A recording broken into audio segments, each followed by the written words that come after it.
For instance, one of my greatest friends is Alan Rogers, a fantastic keyboard player, and his daughter Amy has got cerebral palsy, and she's in a wheelchair. She's 23, she's as bright as fuck, she's done a university degree, but she can't move any of her little fucking body. She's a pretty girl with fucking dribbles and has to be fed, or, you know. And I look at my mate Alan as if he's an absolute angel. And Amy loves me because I don't condescend, I don't talk down to her. You know, I've had her out the wheelchair when I've been pissed. I'm fucking dancing with her and stuff. Oh, yeah. And I've said, stop going, one more fucking, at you, and stop fucking dribbling all over my cat, you fucking stupid. Do you know, she's got a little, she can't talk, she's got a little thing like that with letters on it, and she types, fuck off. Yeah, dribbles all the more, and fuck. She's great, loves me, because everyone else comes up and says, oh, is that your daughter? Do you know what I mean? But old Tommy, he's in the wings, and I'm going to introduce him. And I don't know quite how I'm going to introduce him, because this can go two ways. They'll think, I'm taking the piss out of this handicapped person, cerebral palsy, a spastic. That's what he was called in the old days. They were called a spastic. It literally means unbending. So someone could be called a spastic, and not sort of related to handicappedness. But politically correctness has ruined that thing. Okay, we're all dead frightened. Anyway, let me tell you the story. There was a couple of fat birds sitting about where you two are there. No. Oh, what a shock that there was a couple of fat birds around. Have you ever seen such fat fuckers in all your life walking around our country now? You see them big fat fuckers where their legs are so funny after fucking what, like that? Them ones where they open their legs wide, these fat birds, and they still join about 2 inches above the knee. Oh, all right, I'm a bit porky, I have to iron my shirt over a wok, but it's not the point. Them big fat fucking women. How do you shag them big fat fuckers, lads? I know they're comfortable and squashy, we've done all that, but how do you find where to put your fucking dick with all them folds and fucking flaps? It'd take you 6 inches to find it and 2 inches to tickle it, wouldn't you? You have to lie on the floor like that on your back, and they stand over you, wait for them to piss, and then go up it like a fucking salmon. I was in Tesco's, right? And the fattest, horriblest fucking bird you ever did see with about 4 chins, and she's got them 2 stomachs and a fucking set of camel toes on her like you've never seen. I thought she was smuggling out a pound of fucking liver down each pocket. Pulled right up like that, and she's got them crusty old feet and fucking flip-flops, and she's walking along with tattoos. She had the fucking cheek to have tattoos so she'd look better. And she got these horrible, dirty, little snotty fucking kids shouting and screaming and fighting with one another. And no one's saying anything, they're all just going, oh, it's disgusting. Why don't someone say it? Oh, it's awful. So I thought, I'll go up, I'll kill her with kindness. Hello, madam, what lovely twins you have there. They ain't fucking twins. What makes you think they're fucking twins? I can't think of anyone who'd possibly fuck you twice. Anyway, hang on. Let's get back to Percy. So I've got the 2 fat birds where you are. I'm not saying that you're fat birds, because you're a bald bloke with a fucking beard. How can you be bald and have a beard? You look like you got your fucking head on upside down there. 2 fat birds there. And so on comes Percy, who's just had a cataract operation. This is old Percy, who's been a lifeboatman for 40 years. Remember me telling you they couldn't swim? None of the lifeboatmen in case they could swim. I said, Percy, why can't you swim? I've never had to swim, I've always had a boat. That person. And I said, and also, please welcome Tommy. And out come Tom like this. And the audience went, look at it. Ooh. And they all got very uncomfortable. They didn't quite know where this was going to go. Am I going to take the piss? And I was, what could I do? It's Tommy, he's got cerebral fucking palsy, he's my mate. So out he came, and I said, all right, Percy, yeah, we're doing all right, we're going to collect some money tonight. And the audience are all, oh, lovely. Tom, and they went, oh, don't fucking give him the mic, we don't want to hear him. Make us feel guilty, we can speak, and he's all fucking, look, oh, don't. All right, yeah, we're going to collect some money. And the audience is going. So I thought I'll change the subject because the audience are getting a little bit upset. Fuck knows why, Tommy is Tommy. They're probably blaming me. What new? So I said, Percy, you've had your cataracts done. He said, yeah, I can see perfectly. I said, come and have a look at these tits. And I grabbed him and took him over. to the birds with the big tits. Well, Tommy has fucking come out the traps like that.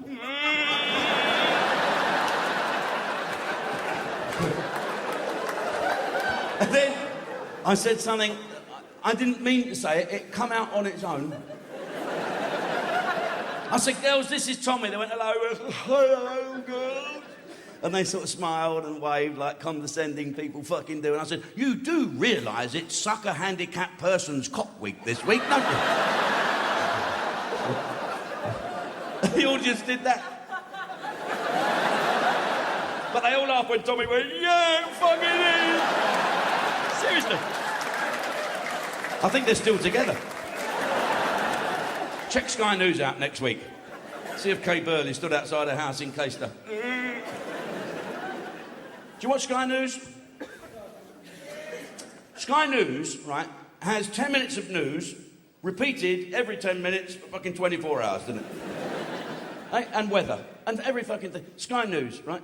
I was watching a thing the other day, and it's some guy was talking about the slopes that had ate some dolphins, right? Japanese people, sorry. Slopes. No, I thought everyone knew that was a nickname, didn't they? OK. It's funny, I was in Dubai, we was playing golf, and my mate said, watch on the fourth green, there's a nasty slope. And there he fucking was.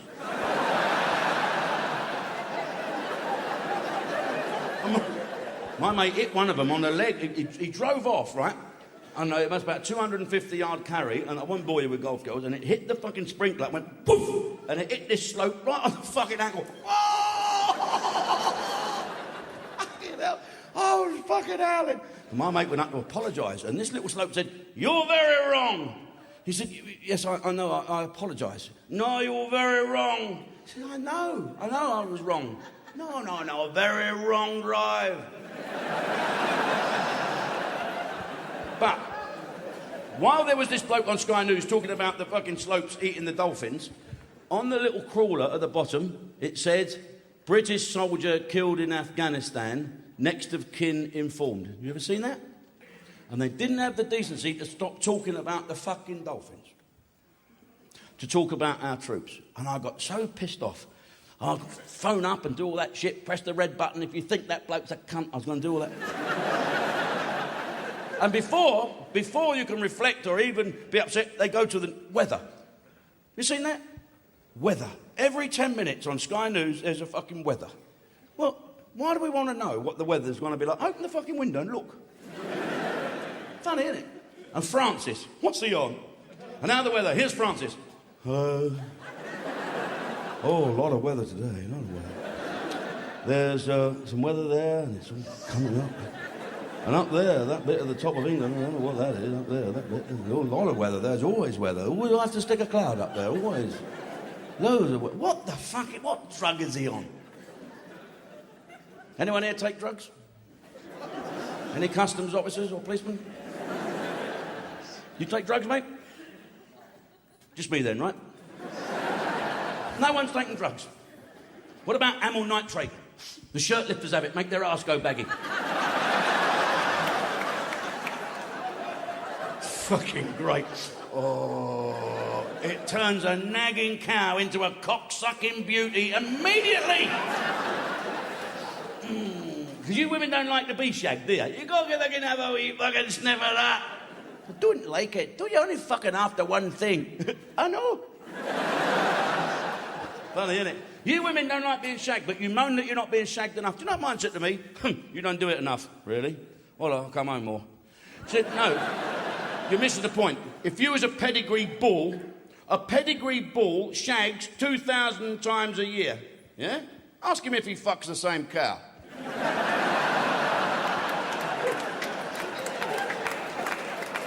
Who's taken cannabis?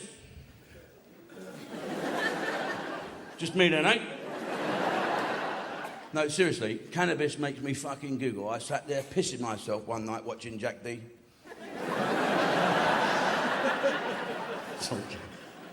What about speed? Anyone had a wee fucking dab of speed? Oh, fucking dab of speed? Have some fucking speed. Here, come, must come on with me. Fucking come home, here, come on, have a fucking drop of speed. Oh, let me fucking shake it, please, let me fucking shake it. Oh, go on, fucking shake it. Here, look at this. Where the fuck's that gone? Where's my fucking cock? It's fucking gone in, it's fucking cock, it's gone in. Cocaine?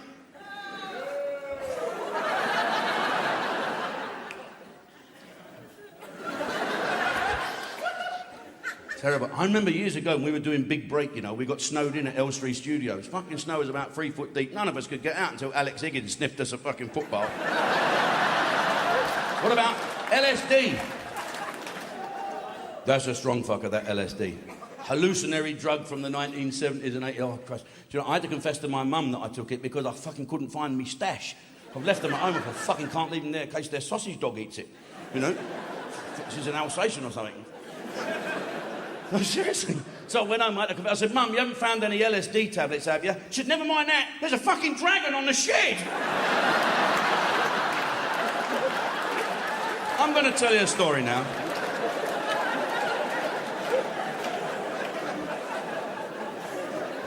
I never knew she was fucking into the Grateful Dead either. Once upon a time, on the plains of the Serengeti Nature Reserve in Africa, lived a young man called Mbeki. And one morning, as the sun came up from behind the magic mountain, he looked down at his allotment and noticed it had been ruined once again by trampling elephants who had fucked up his snow peas beyond all recognition. He was only 8, but he knew he had to pray to his God to try and save the village. And he prayed and he prayed. And the next morning, he heard a strange rumbling that he'd never heard before. The ground shook. An earthquake. He looked out the window, and running into the village was this huge, big beast with her husband, Lenny Henry.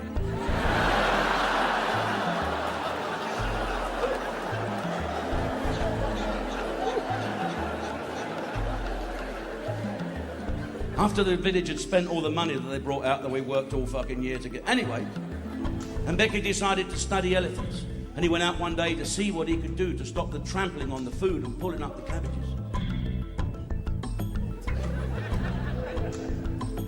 He went back to his mum, he said, Mommy, what is the thing that is hanging down from the elephant?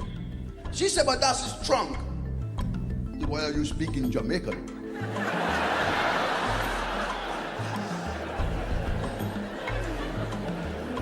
I told you not to have that vodka before you come on. The thing hanging down from the elephant is called the trunk. No, the thing further back from the trunk. That's his tail. No, the thing hanging down in the middle. That is nothing, Mbeki. Do not mention that again. That is nothing. Okay. Dad? Yes? What is the thing that is hanging down from the elephant? That's his trunk. No, the thing further back from it. That's his tail. No, the thing hanging down in the middle. What did your mother say that was? Mother said that was nothing. Well, your mother has been spoiled.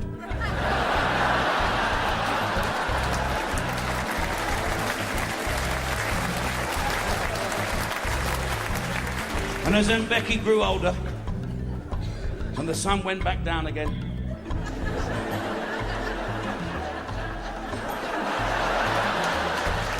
to a lovely spring morning, as he was 22, he was walking through a thicket, and this great big elephant, a rogue elephant, came up and stopped in front of Mbeki, like that. And Mbeki, oh! And he noticed that the elephant was in pain, and he looked, and there was a big splinter protruding from the elephant's foot. And Mbeki went gingerly forward, and he removed the splinter from the elephant's foot, and the elephant raised up his foot as if to stample on Mbeki. Mbeki cowered away, but the elephant just looked at him, stamped his foot 3 times on the African soil, sounded his old trumpet, and ran off into the bush. And Mbeki's life was spared. As the years passed, Mbeki is now an old man of 74, with 63 children and 102 grandchildren, all living in a council house in Plumstead, London, SE18, where most of the children were stewards down at the valley.